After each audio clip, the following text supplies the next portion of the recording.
I would like to call the cops real quick before I do this recap. Hello, officer. I'd like to report a highway robbery which took place at the Toyota Center in Houston, Texas, live on pay-per-view. Dominick Reyes lost the light heavyweight championship due to horrific judging. Thank you.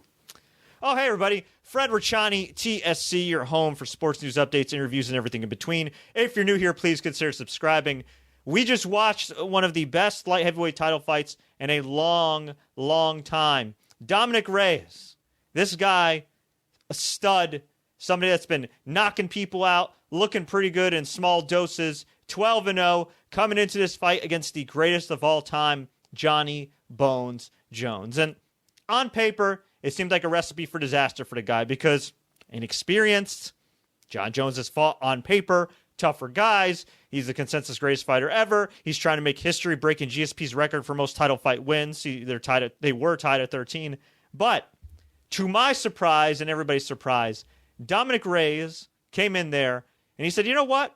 I don't give a damn if it's Jon Jones. You know what? I don't give a damn if this is the consensus greatest of all time. I ain't going to kiss the damn rings. I ain't going to kiss his damn feet. I'm not going to crumble in the moment. I am going to bring it. And Dominick Reyes, through rounds 1 and 3, and really throughout the fight, brought it. Rounds 1 through 3. This guy, in my humble opinion, decisively won. Decisively won. Now, last time I checked, it's a 5-round fight, right? So he won rounds 1, 2, and 3. How did he win them? By hitting leg kicks, by checking kicks, hitting body shots, nice combinations. Even got a knockdown on Jon Jones in round 1. Now, granted, it looked like Jones slipped a little bit. Still, I'd count that as a knockdown. Rounds 4 and 5, bleeding a little bit, breathing out of the mouth, nose is busted up, slowed down, but he kept coming. He kept moving. He kept being resilient. He showed championship mettle. And yeah, he got taken down. But guess what? He kept getting back up and back up and back up and back up. And it shocked me that Jon Jones in round number 5 was not more aggressive. Yes, he was coming forward. Yes, he was landing more strikes. He was being the aggressor. But he was not going for broke as I would have expected Jon Jones to be. I mean, this is his legacy here. And in round 5, I'm not saying he's coasting. Like, Jon Jones is... Essentially, he was fighting round 5 as a guy that's the aggressor, but thinks he's winning the fight. Which, if he was thinking he was actually winning the fight, it's crazy to think about. Because I had Reyes 1, 2, and 3. And look, if we're keeping it real here, the closest round, in my humble opinion, was round 3. That could have gone either frickin' way. But, of course, the one time we finally get a real challenger against Jon Jones, no disrespect to Thiago Santos, the one time we get a guy that has Jon Jones on the ropes, the one time we get a guy who's an absolute stud of a prospect turned contender, Mexican-American, and the one time we get this fight that could be the changing of the guard, it takes place in frickin' Texas. And no disrespect to the nice people of Texas. I'm talking strictly about your athletic commission. I can't even talk.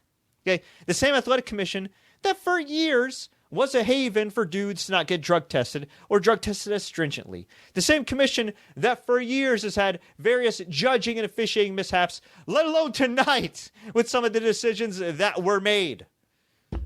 So we go to the judges. And I'm thinking at the very least it's going to be a split decision. I had Reyes winning 1 through 3. Again, 5-round fight. This ain't Japan where they judge the whole fight. And even if the whole fight is still give it to Reyes. No. This is 5 rounds, right? So 3 is greater than 2. Whatever. We go to the scorecards. 48-47. 48-47. 49-46. Jon Jones still your UFC light heavyweight champion. And continues is the streak of wackiness in Jon Jones fights either before, during, or after.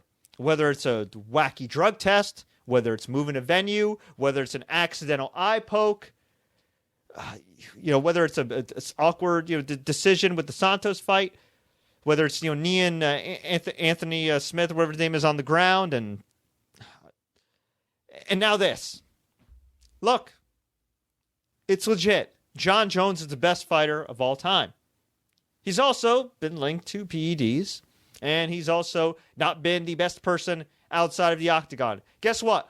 All three of these things can be true. And also what could be true is that he's physically the most gifted fighter we've ever seen. But man, I don't know. I really thought Dominick Reyes won this fight. My heart breaks for Dominick Reyes. I sincerely hope that this dude gets a freaking rematch. He needs to get a rematch. I know they didn't want to give Santos the rematch against Jones. Some people didn't like that fight. You got to give Reyes this rematch. Unless you're going to do Jon Jones versus either Miocic or Cormier at heavyweight. This is the freaking fight to make. Maybe Adesanya, maybe against Yoel Romero, depending who wins that fight. But to me, this is the fight y'all have to make. Will they? I don't know. I'm honestly done predicting Dana White's behavior. I really don't know. Plus, there's the recent news that came out that Khabib's not interested in fighting Conor McGregor. Now, from a competitive standpoint, I could totally understand that because he whooped Conor McGregor's ass, and I think he'd whoop Conor McGregor's ass 9 times out of 10. Here's the thing, though. That's a whole lot of money to leave on the table. But let's just say Khabib continues to play hardball. Could the UFC, I don't want to say be forced or feel like they're backed into a corner to pay Jon Jones a lot of money to go up in weight rather than do this rematch? I don't know. All I can say is this. Dominick Reyes, for whatever lack of charisma he displayed leading up to this fight, this dude showcased superstar talent and heart inside the octagon. So much respect to Dominick Reyes. I personally think you got robbed, but a fantastic performance, and I sincerely hope that he gets an immediate rematch because he didn't deserve it. He earned it. Now, let's get to the rest of the card before I blow a freaking gasket here. I think I already did. Valentina Shevchenko left no room for doubt. She beat Katlyn Chookagian via TKO in round number 3.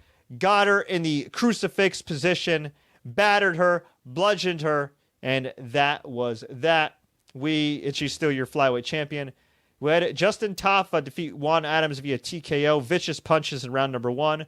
Why was this third from the top? I have no freaking idea. Dan Ige defeated Mirsad Bektic via split decision. Excuse me. This is in the featherweight division. Again, why was this on the main card? I don't know. Some main cards ain't what they used to be. Derek Lewis defeated Ilir Latifi via decision. 29-28 across the board. This is a little controversial, but not as controversial as some of these other fights here, because we had on the prelims Andre Ewell defeat Jonathan Martinez via split decision. A lot of people had it the other way. We had Lauren Murphy defeat Andrea Lee via split decision. A lot of people had it the other way. Trevin Giles against James Krause via split decision. This was an awesome fight, and James Krause filling in on 24 hours notice. Absolute freaking badass. Chaos Williams, which is the coolest fighter name I've heard in a long time, defeated Alex Morano via knockout, punches. Mario Batista, no relation to Dave Batista, defeated Miles Johns via TKO, a vicious flying knee. Journey Newson defeated Domingo Pilarte via TKO. And Yusuf Zelal defeated Austin Lingo via unanimous decision. So overall, from top to bottom, from the action-packed prelims to the dominant co-main event to the main event that I think turned out to be a classic fight, I had to give this show a thumbs up. I think you definitely got your money's worth if you ordered this fight. But man, 2020, and we still have some horrific judging. Now look, it's not just prevalent in MMA, it's prevalent in boxing too. And there's even more money in boxing, and there's still bad judging out there. Think about that. But I don't know. Texas, y'all got to do better. Don't you have that oil money? Y'all got that oil money. Y'all got the freaking oil money. Get some better judges, please. My freaking goodness. But look on the bright side, folks. If you want some more UFC action, you're going to get it the next few weeks, because the following week, we're going to get Corey Anderson versus Jan Blachowicz. You're going to get Diego Sanchez versus Mikael Pereira. That is all taking place next week in Rio Rancho, New Mexico, and live on ESPN+. From there, you get Paul Felder taking on Dan Hooker. That's his real name. He's not actually a hooker. That fight is taking place in New Zealand. And then the following week, yes, another fight. Joseph Benavidez taking on Davison Figueiredo. That could determine the next flyweight title contender. That's taking place in Norfolk, Virginia. And then the next pay-per-view, and this one I am so looking forward to, Israel Adesanya taking on Yoel Romero. A lot of people not happy with Yoel Romero challenging for the middleweight title because he's lost 3 out of 4. Admittedly, his last fight against Paulo Costa could have gone either way. But look, it's also about presenting exciting fights, marketable fights. I'm excited for that. Plus, Zhang Weili taking on Joanna Jędrzejczyk for the women's strawweight championship. So those 2 main events should be pretty damn good, at least on paper. But man, what a night. Dominick Reyes. Once again, I feel so bad. But hey, congratulations to Jon Jones. A record 14 title fight wins. Folks, I appreciate you watching. If you'd like to check out all our new merchandise, visit ProWrestlingTees.com/TSC News. And if you enjoy this update, please like, share, take care. Don't forget to subscribe and enable notifications for more videos like this. Subscribe to our podcast. Keep in mind, I got some major interviews coming up with some Hall of Fame boxers. Until next time, everybody, as always, enjoy the fights. Dominick Reyes, yeah, did dirty, man.